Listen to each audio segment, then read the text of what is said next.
կոկորդի վիրահատությունից հետո հնարավոր է պահպանել ձայնը։ Եթե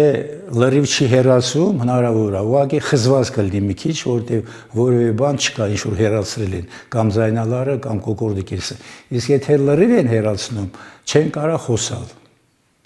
ընդհանրապես։ Բայց հետո վիրահատություն է արվում, որ խոսում են հատուկ։ Վիրահատությունը կատարում է, երբ որ լրիվ կոկորդը հեռացվում է,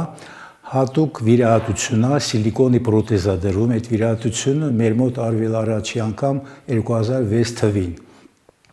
5 թվականին ես դրա համար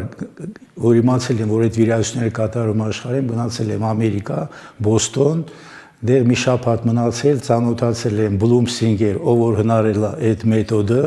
ու իրանք ինձ օգնել են գործիքներով, բանով, բայց հետո դրանից հետո եկել եմ մի ամիս էլ գնացել եմ Անգլիա, Նյուկասլ, որտեղ Հայաստանում չի արվում, պետք է ամեն ինչ իմանաս, որ այդ վիրահատությունը անես, բարդություններ կա։